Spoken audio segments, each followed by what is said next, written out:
Hey everybody, this is Alan, and today I'm going to work on this narrow leaf ficus. I have about 8 species of ficus that I grow as bonsai, but I think the narrow leaf ficus is one of my favorites, probably my very favorite.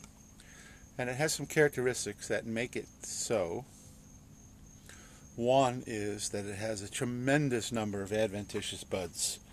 And an adventitious bud is simply defined as a bud that you normally wouldn't think would be there, but when you do a major chop, they just sprout out like crazy. So as you can see right here, the first major chop is right there. And then we have another chop right here that we can bring around.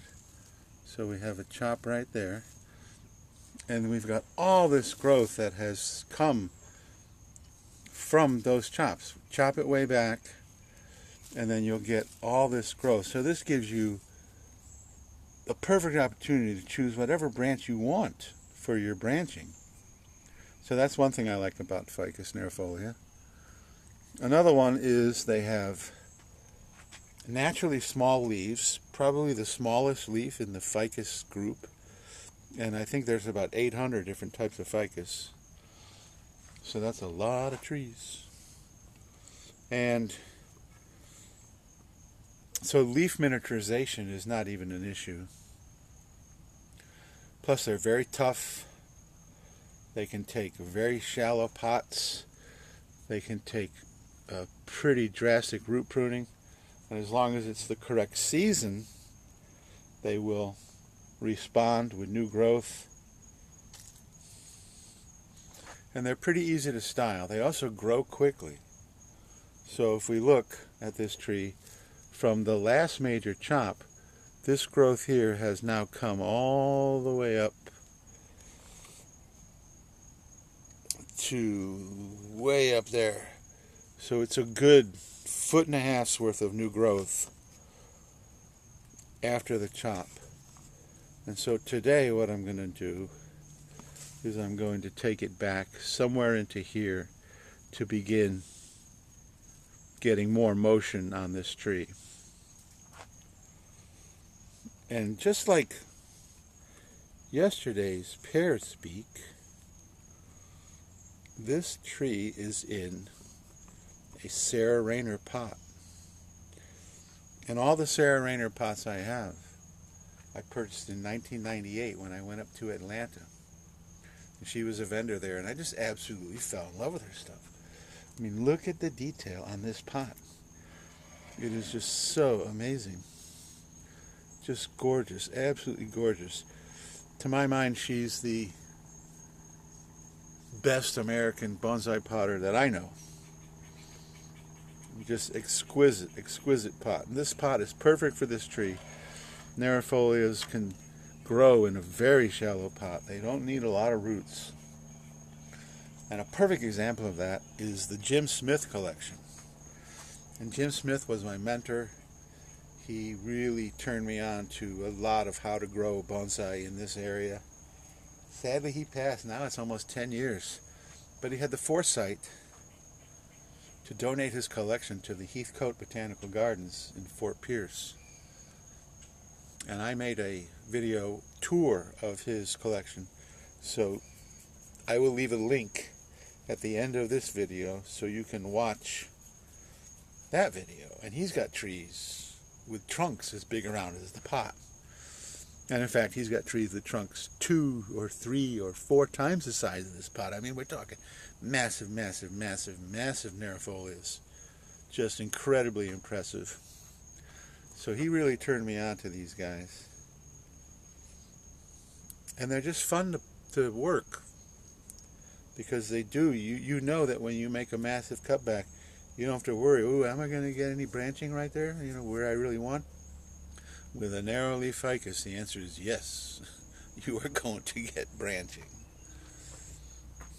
And right now I'm looking at, this is the front.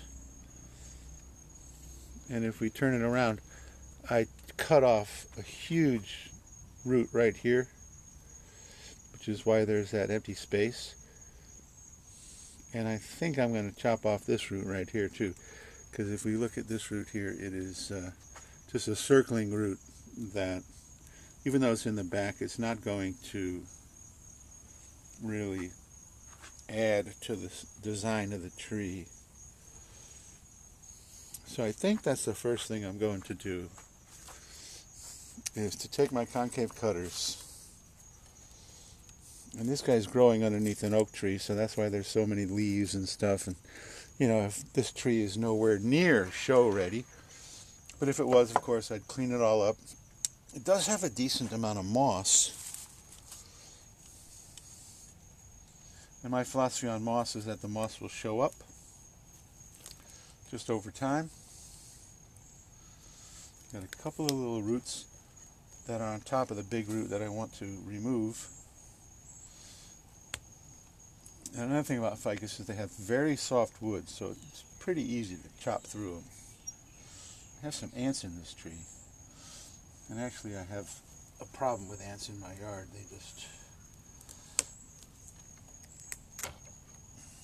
love my yard. They love my yard as much as I hate them being in my yard.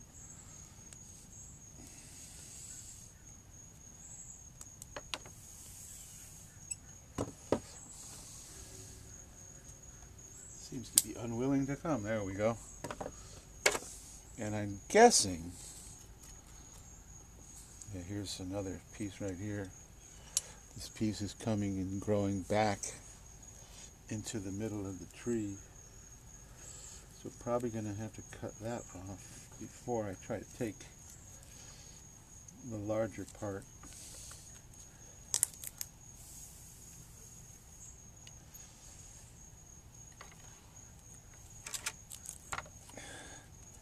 Well, if you can't cut it, just rip it. Okay.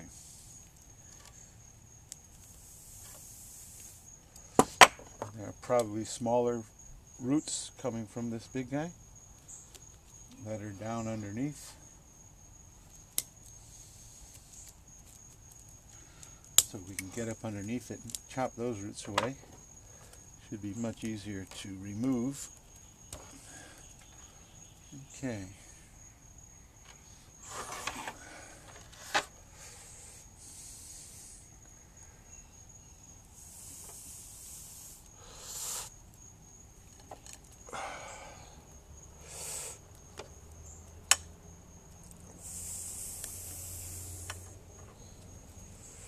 Oh, we got a bunch of pill bugs in here too. Pill bugs don't bother me because they seem to be fairly innocuous. The ants will actually eat wood, which is why I hate them so much. Okay, so let's try to get the rest of this knob out of there. And like I said, all this is in the back of the tree, so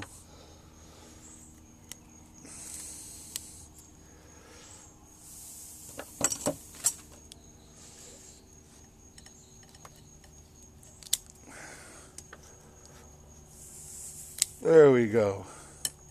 Such precision. Alright, well, okay.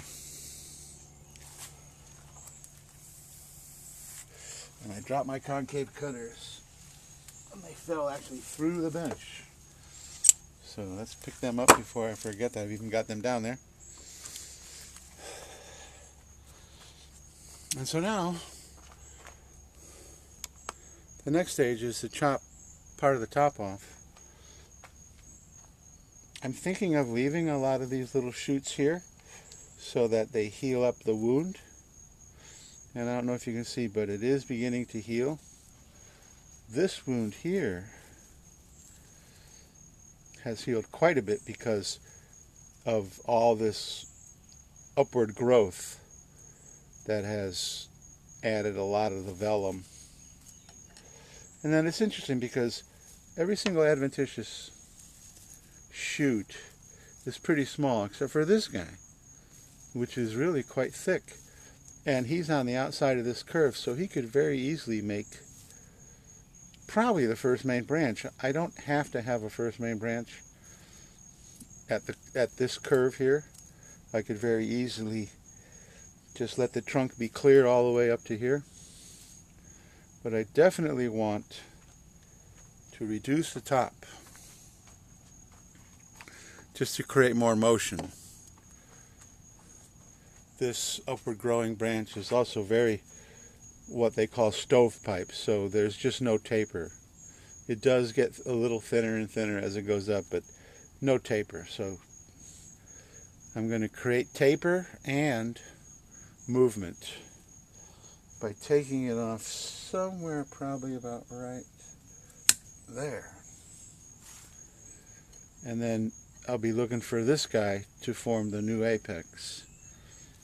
And it may need that the tree needs to be is more like that. Can I do that without obscuring the trunk line? Something more like that. Which means that there's some very heavy roots here that may have to be reduced too. But like I said, the narrow leaf ficus can take a severe root pruning without any problem. Today I'm just going to do that major cut and let sleeping dogs lie. You don't have to do it all at once. I may actually take off some of the smaller growth that's around this larger limb. And then if this is going to be the first main branch, you know, right now when we're looking at the front, it's actually moving very slightly to the back. But if I cut it to here,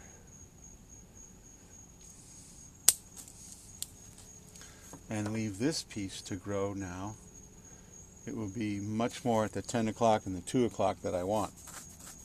And that also created a whole bunch of taper.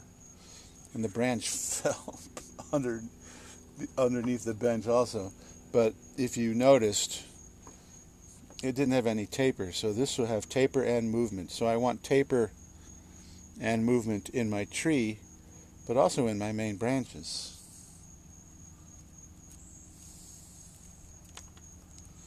Well, there sure is a lot of crud on this thing. Mostly oak leaves. It's growing under a big oak tree. And ficus can take full sun, and they actually form smaller internodes if they're in full sun. But narrowleaf ficus form such tight internodes anyway that it's really not that big of a deal. So there we go. And this was one of those where I put a video out where I said premature bonsai potting. So I took numerous trees and put them in bonsai pots probably sooner than convention would say. But Nerfolia is one of those that even in a bonsai pot, it's still going to develop pretty nicely, pretty rapidly. So I'm not really worried about that. And now the ones that I've been working on, they're already beginning to come together. So this is the next one in the series. And like I said, I'm going to leave a lot of this smaller stuff on. If nothing more, it'll add to the trunk thickness. And I did another video where I showed you that leaving this stuff out and then cutting them off creates a bunch of little knobs on the trunk, which kind of gives it more of an impression of age. So that's not a giant priority for me today, is to get all that stuff out of there. Once this tree is styled, then yes, all of this will be gone. All of this, and this would be the first main branch. And then bring the apex up into here and go from there. So ficus, all ficus are very tropical. They cannot stand freezing. Tissues that freeze die. But where I live in zone 10, and especially since the earth is warming the way it is, I've had very little freezing temperatures at all. In fact, last year I had nothing. So if you can, give them the cold protection they need. narrow-leaf ficus make fantastic bonsai. And this one is still in the formative stages, but I'm looking forward to, in just a couple more years, having it begin to really look quite nice. So if you haven't subscribed already, please subscribe and you can watch that process. When I post a video, you'll get notified. And if you like this video, please give me a thumbs up, leave a comment. All of those things help the algorithm send me to more and more people. So I truly appreciate that.